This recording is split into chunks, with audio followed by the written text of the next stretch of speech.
I'm your host, Dr. Risa Ravitz, and I'm not your average neurologist. My interests and passions run deep, and I'm constantly pushing myself to find truths. I'm a medical doctor, a woman, a surfer, a runner, and an exerciser, and an avid reader of all topics. It's not easy to sift through all this information, and there's many podcasts out there. So let's try to get through this together. Hi everyone. Today I have Dr. Alexander Rances with me today, a dear friend and colleague. I can say with certainty that Dr. Rances has some of the best hands in the city and maybe the country. Dr. Rances is an anesthesiologist who specializes in pain medicine, and I'm super excited to have you today on the show. So why don't you tell us a little bit just about your training and why you chose what you chose? First of all, thank you, Risa, for inviting me here today. It's an honor.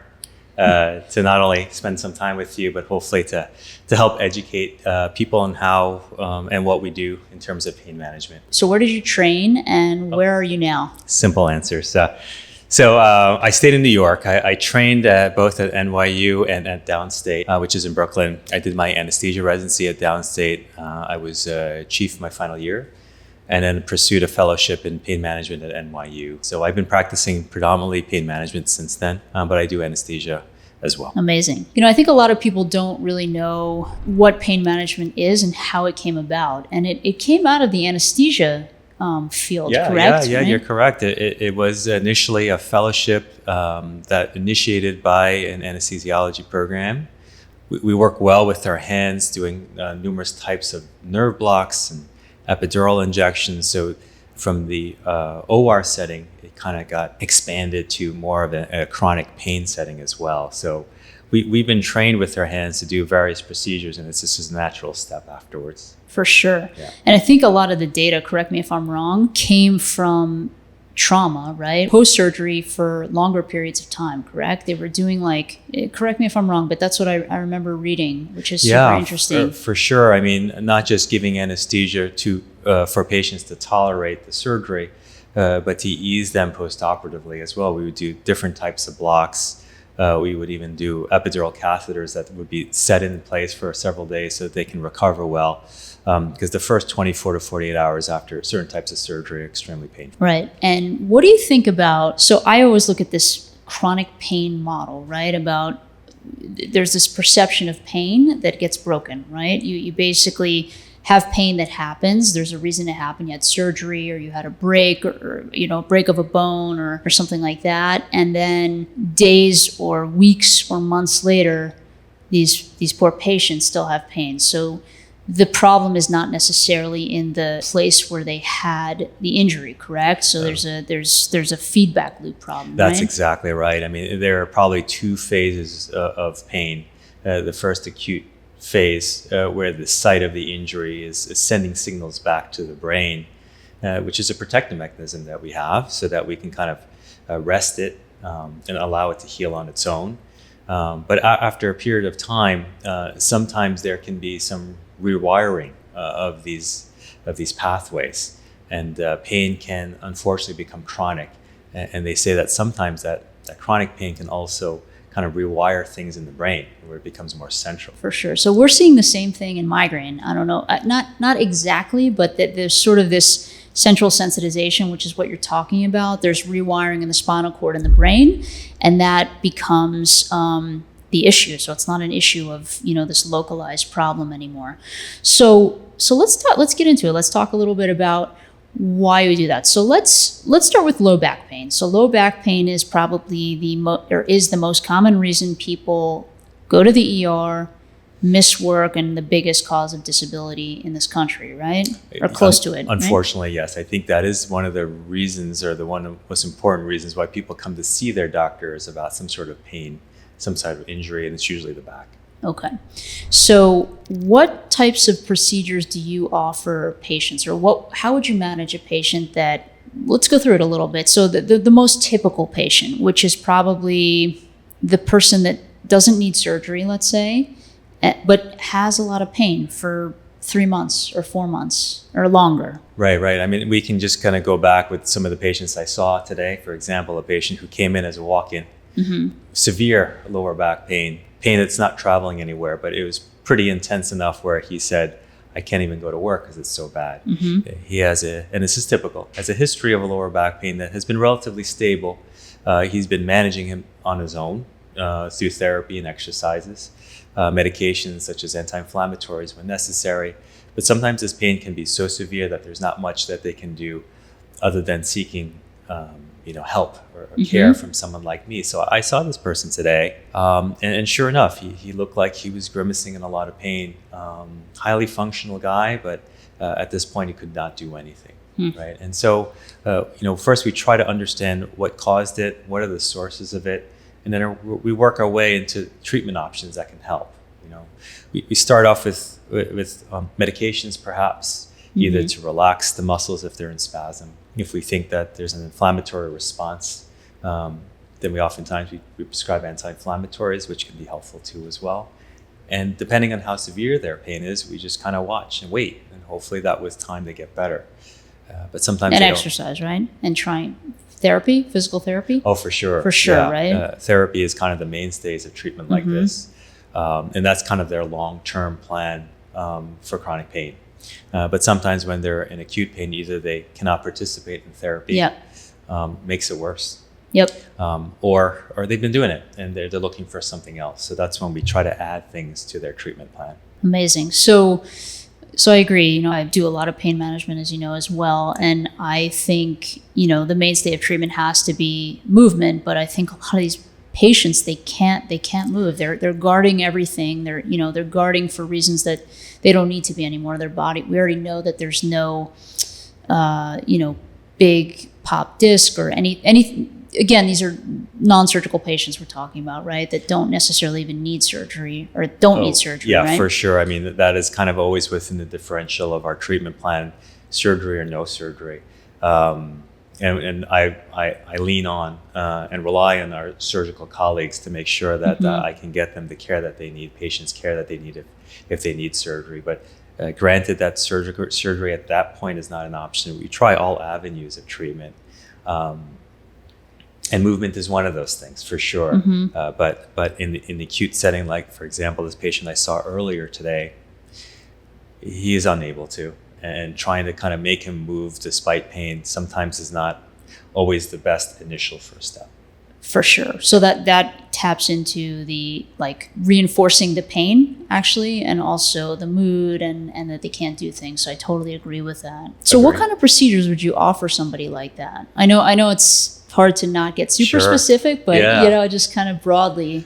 I mean, so for someone like that, if you suspect that this person is in spasm for a variety of reasons why, then you can offer them something including like a trigger point injection. Okay. And that's exactly what we did.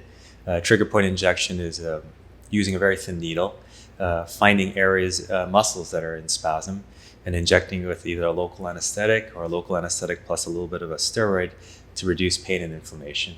Okay. Thankfully, it helped for him. He left the office feeling better. But someone like him, initial first step, pain that just started recently, pain that is localized without any radiating symptoms, reassuring that there's any sort of nerve damage that I could suspect, looking for something more than what he's been doing, which is therapy, medications. Trigger point injection did help him, which was fortunate. Great. You offer any other alternative type therapies, like acupuncture? You do acupuncture, right? Or you did acupuncture?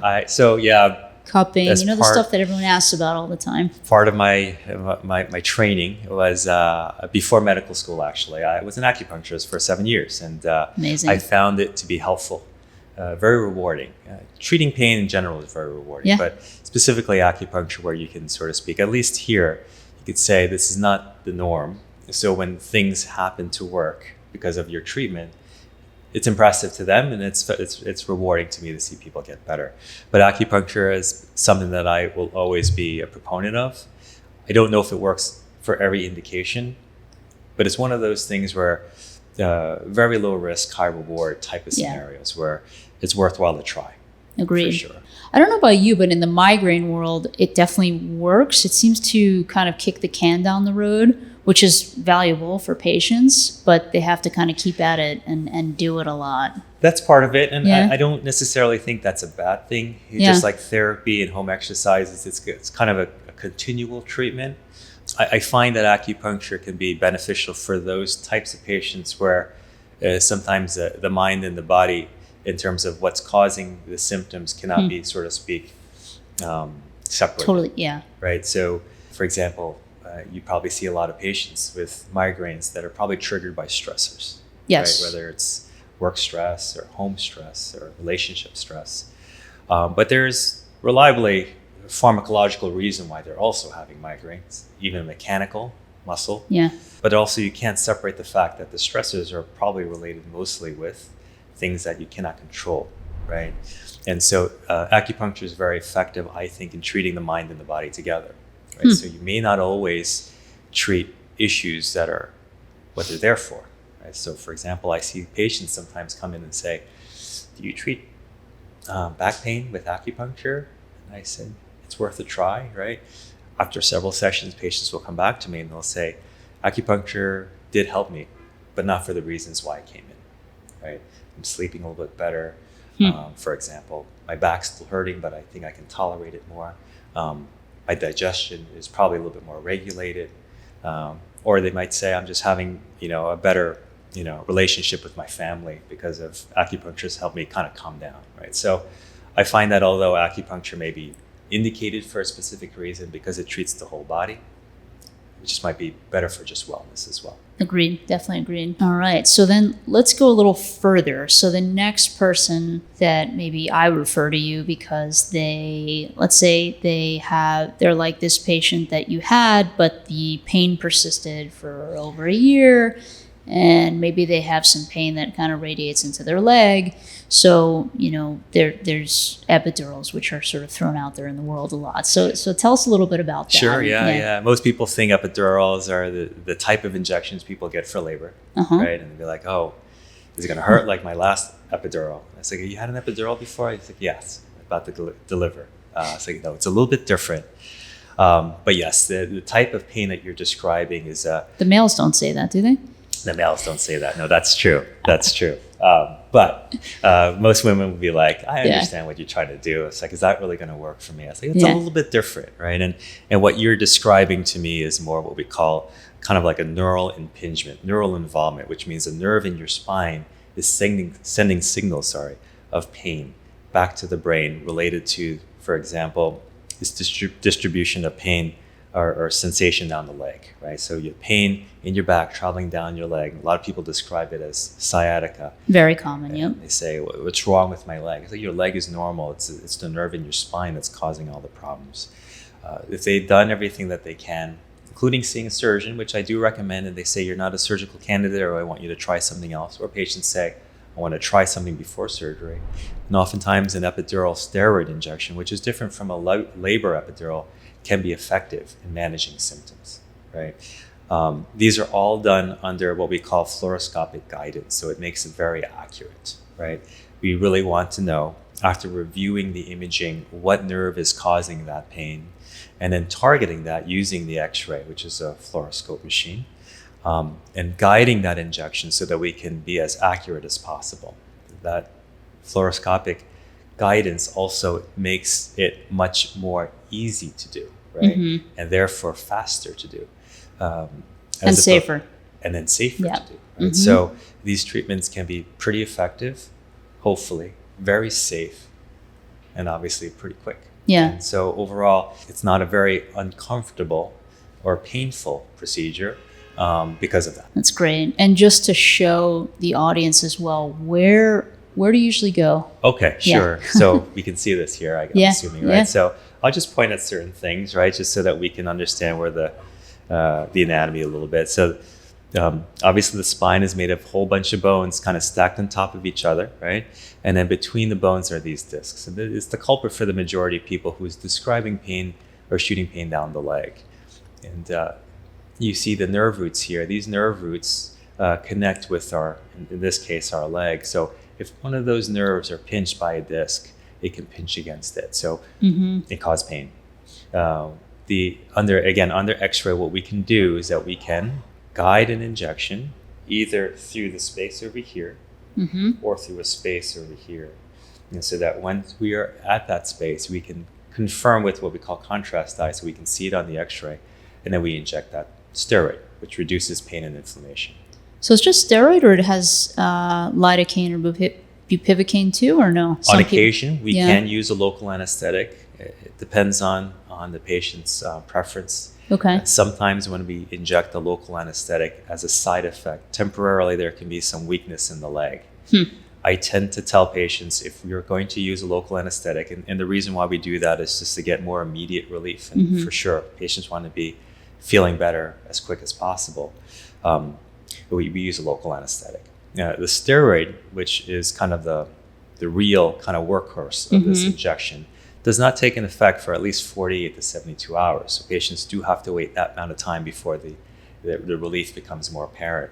But if we use a local anesthetic, it can work a little faster, with the downside that it can make the leg feel a little numb for a couple of hours. Okay. And the steroid is to sort of decrease inflammation around the nerve and hopefully help it to stop signaling as much, or it's more inflammatory, or both? Kind of both, right? That's a good question. I think our goals are try to reduce pain, and reducing pain is through that mechanism, right? There's a lot of inflammation that occurs, and so if we can sort of speak target that area, I like to tell patients it's like throwing water against like a bonfire, right? That's what a steroid does. If you throw enough water in there, basically the fire gets extinguished, right?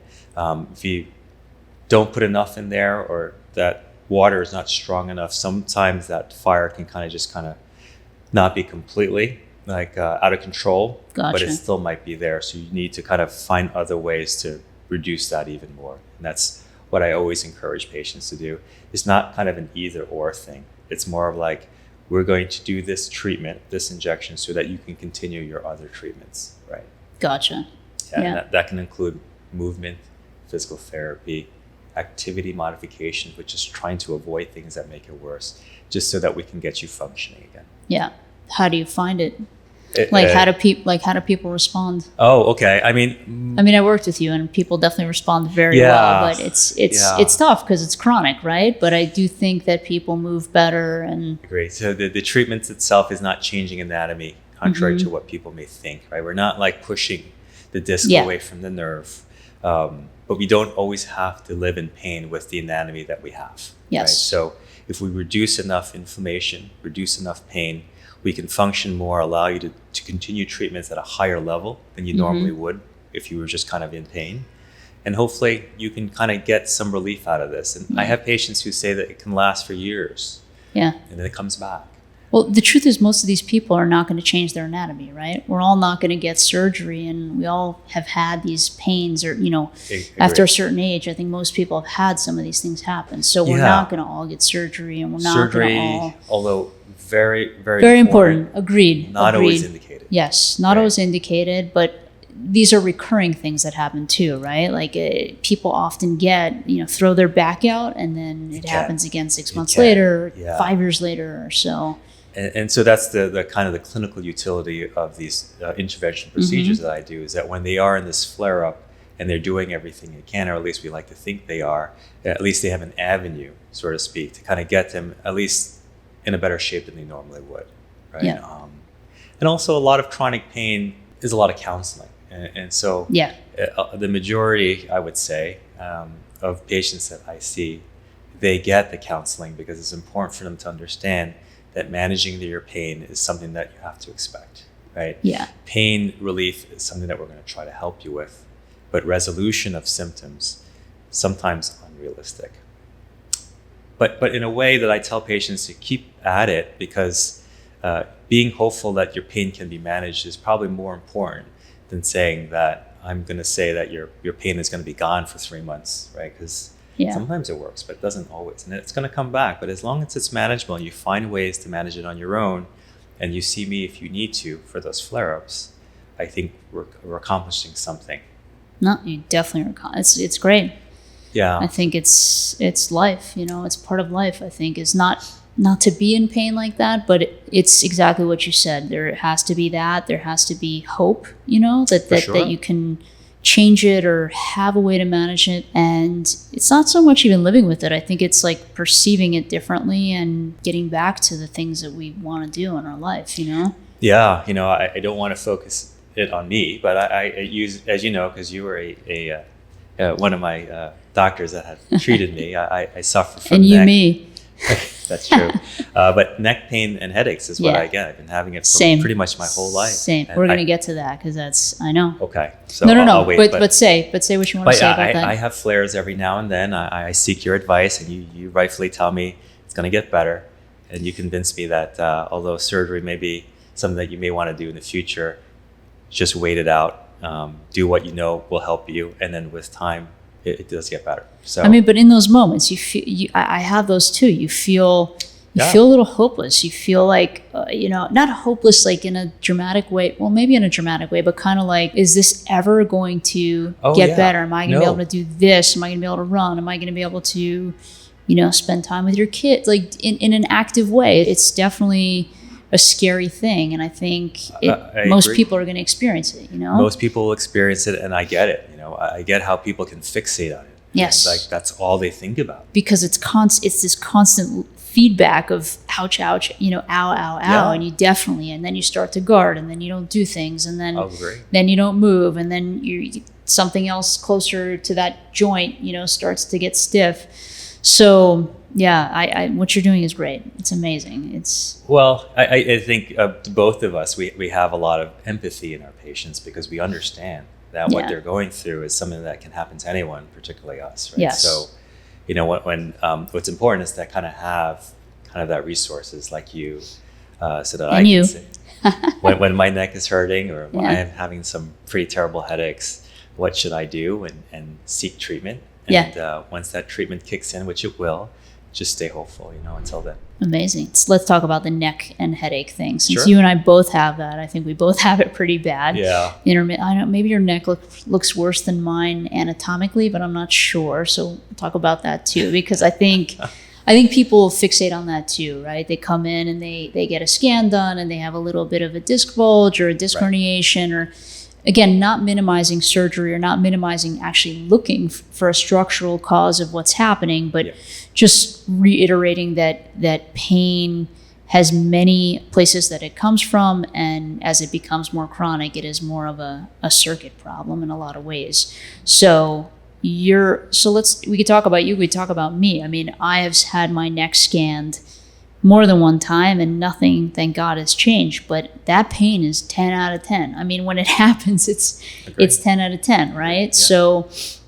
So what types of things in conjunction? Well, you can start with the neck pain, which, is similar to the lumbar spine and how you treat with those types of injections, but right? Okay. Yeah. So we'll talk about maybe the 3 or 4 most common things that I see related to neck pain. Okay. For sure. So I like to divide them into structure and the anatomy. Right? Okay. And so what can cause pain in the neck, depending on the age group, right? In the older age group, we like to say that maybe pain could be related to just changes that happen over time versus people who are younger, where those changes are more acute from an injury. And those tend to be more soft tissue injuries. So if you're someone who's young and had a car accident, most likely you'll see a disc herniation. Mm-hmm. It can be very painful, particularly if they're compressing against either the spinal cord or the nerve root. Mm-hmm. All right, so we can treat that, and there are injections like the epidural, like you mentioned, that has the same effect in the lower back that it can be done for the neck. Obviously, we're targeting again the area that's causing the symptoms and injecting a steroid in there. If we see more kind of wear and tear over time, particularly in the older generation, a lot of neck pain can be related to arthritis, believe it or not, right? And so arthritis is something that can also be treated if other treatments aren't effective through injections, right? And we have something called nerve blocks, targeting these tiny little nerves that control pain related to arthritis. Again, done under fluoroscopic or X-ray guidance, can be pretty effective. These nerve blocks are successful, then we can do a more permanent type of treatment called radiofrequency ablation, where we basically place the tip of the needle over that nerve that's causing the pain, heating that tip of the needle for a period of time, turning that nerve from firing for about 6 months to a year, right? So very effective. Turning it off. Turning it off. Yeah. Turning off signals of pain that goes back to the brain. And it can be pretty effective for about 6 months to a year. I've seen that too. Your patients, Yeah, it can be effective. Yep. And indirectly, sometimes neck pain can actually trigger certain types of headache. We call it cervicogenic headache. You probably see a lot of those. Yep. And so by turning off those nerves up in the higher parts of your cervical spine can help manage not only their neck pain, but lessen their headaches as well that's triggered by that. Gotcha. So you're actually doing some of that for migraine, right? Or no? Good question. Yeah.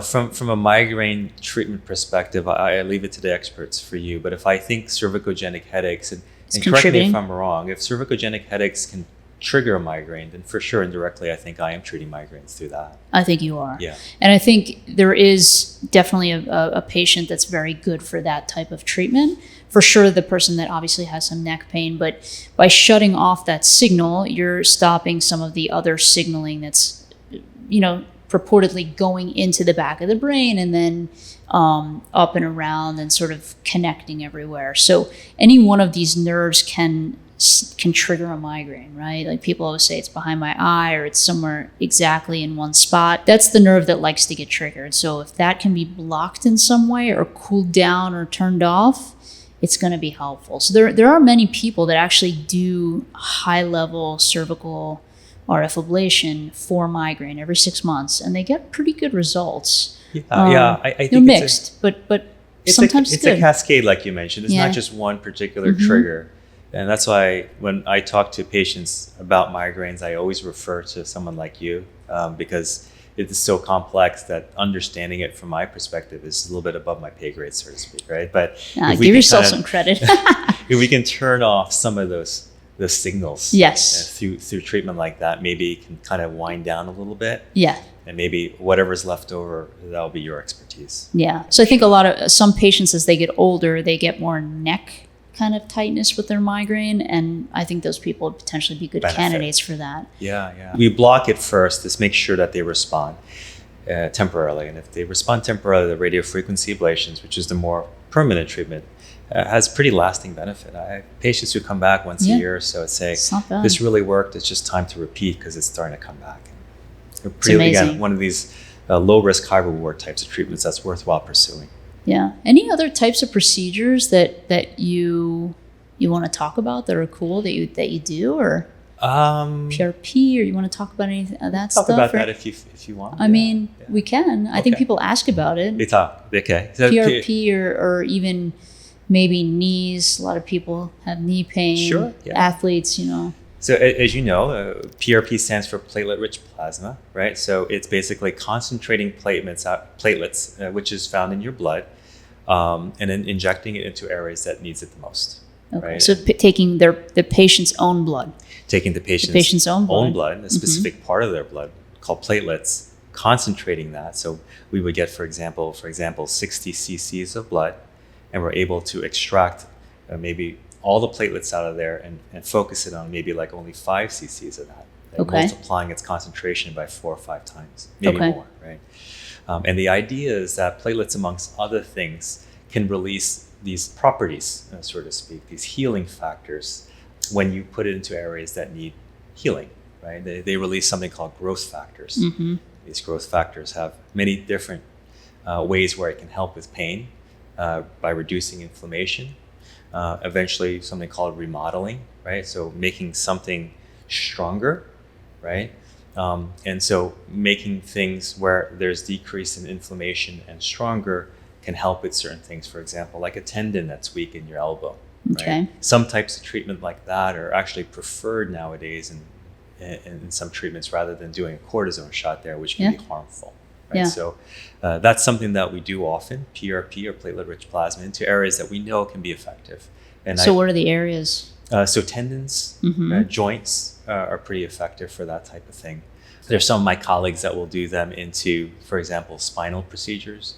I generally kind of refer to them if patients ask me for that, but I focus on more where I find it to be reliably effective. And the studies show that injections into tendons, for example, shoulder, elbow, or into joints like knees, hips, and shoulders can be pretty effective, again, in reducing pain through various mechanisms, but mostly by reducing inflammation and strengthening areas that are damaged. It's awesome. Yeah. It's awesome. Yeah. So, everyone's asking about that. And Yeah. I think it's cool. So, my sister's a vet, and they've been doing this for animals for like years, and they do it for everything. Like everything. So it's just interesting that, I mean, it's great that they can use it on animals because it's kind of like the best way to see if things work, because they're not telling you that they have pain, but they're just walking better or they're functioning better. So something you did to them is helping. Yeah.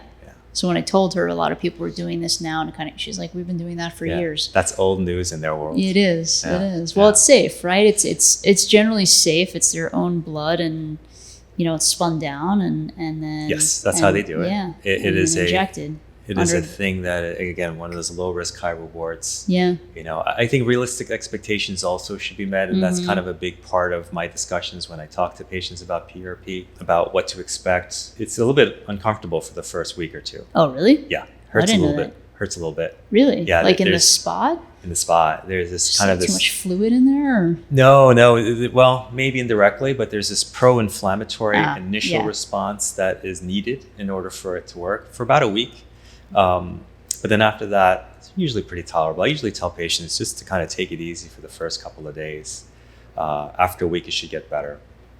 And then soon after that, you may not notice its effects. For example, in the tendon, may not have an effect for up to like 12 weeks. So just to be patient.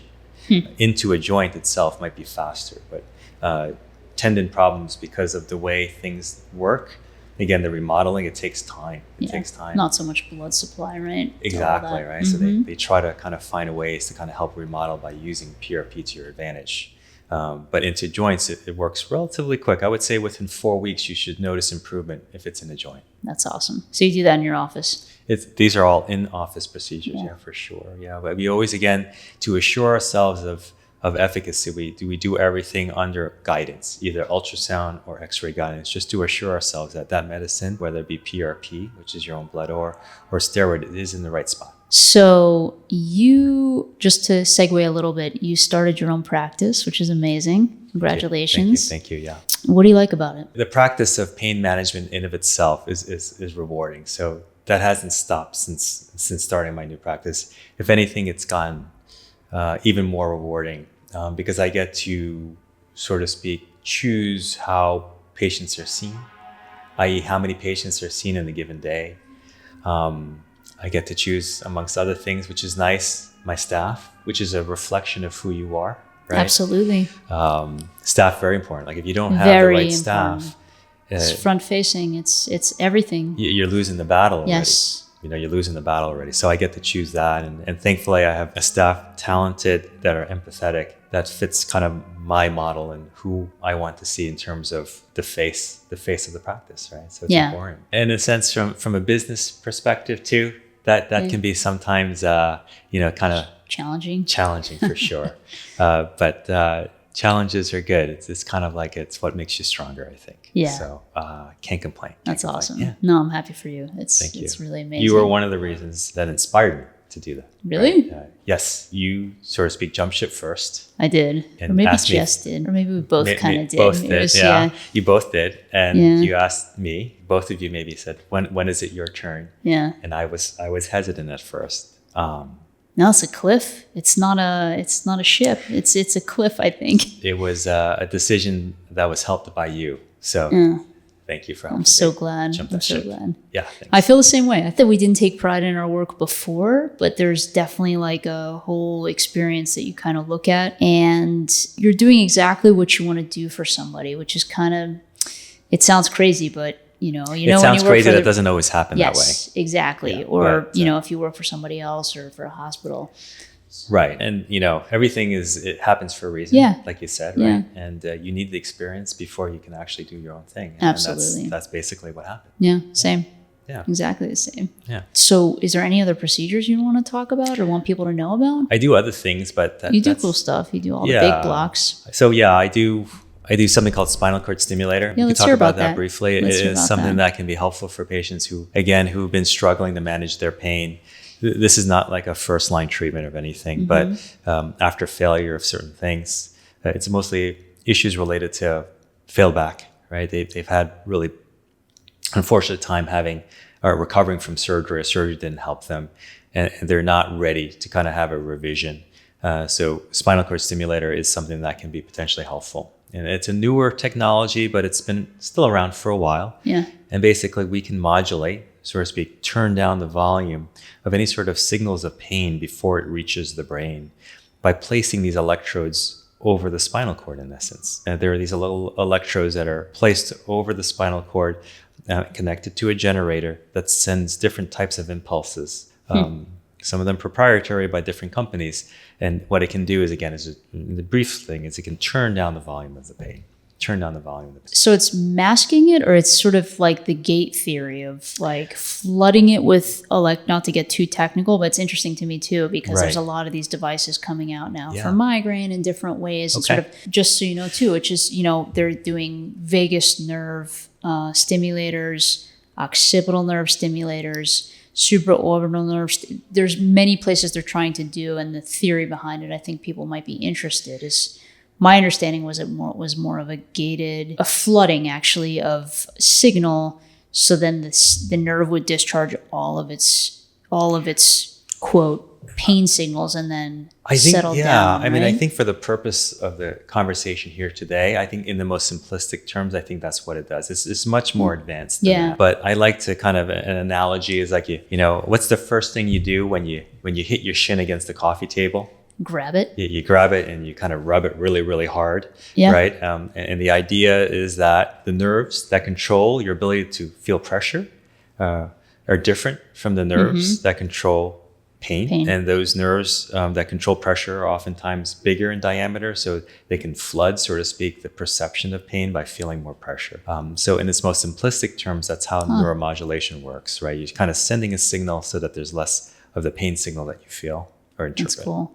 So that's something that I do. I also do something called kyphoplasty. It is generally a population that I see that's older, right? Osteoporosis, which is your bone density is becoming less than you were when you were 20, and therefore you're more easy to break. And so when you break your spine from a fall or another type of injury, it can be very painful. And there's not much treatment out there other than resting it. There are ways where you can kind of get that bone to not have as much pain by inflating a balloon inside the bone, injecting cement inside that bone, and allowing it to harden. And the fact that that bone doesn't move anymore gives people some relief, usually pretty effective after a couple of days. So those are one of the more rewarding treatments that I do because it's just so tough to see older patients really have a hard time moving because the pain is just so intense. And then you see them a week after their treatment and they are literally a different person, right? So it's one of those things that I kind of find rewarding.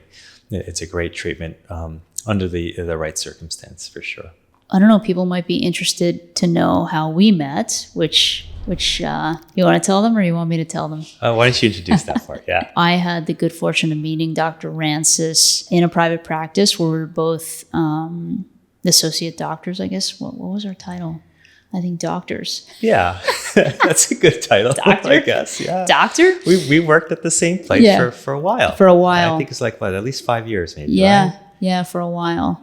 So and it was a good place. So I learned a lot. I think I learned a lot from you. I think it was a busy place and we really got to help people. Yeah, it was a good experience. Yeah, no, I think it was a great place, one, to help people, like you said, but also to collaborate with colleagues that to this day we still keep in touch. Yes. Right, which is probably even more important than just learning the ropes, so to speak, of being a doctor. Yes. I learned a lot there, clinically. Yeah, same.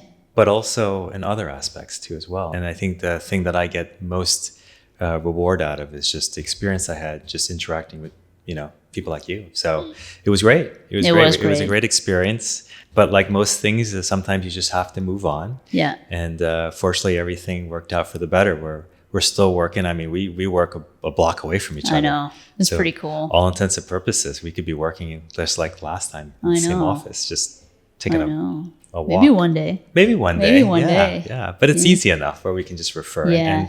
And I think the great thing about that collaborative approach is that, we can just reach out to each other. Yes. Be like, hey, Risa, I have this patient. I don't know what to do. I think you can help her.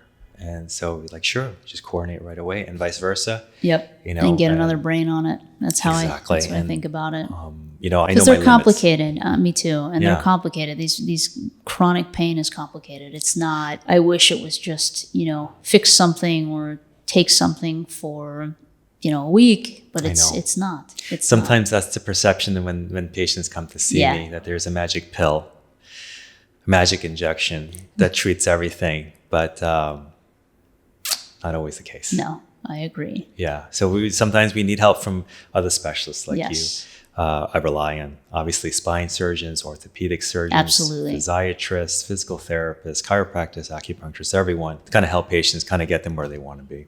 Agreed. Yeah. Thank you so much for coming on today. Oh, it was a pleasure. And this was actually less stressful than I thought it would be. And less daunting. Much less. I've never been filmed for this long at one point, other than, Really? than maybe my wedding. Your so wedding? this is a big No? deal. Thank you for inviting me. Thank you for coming. I'd be happy to invite you to my office one of these days. Okay. I don't think you've been there before, right? No, I have. Oh, I perfect. came, and then my mom came. That's right. Yes. Oh, yes. Yes. I trust Dr. Rances with my family.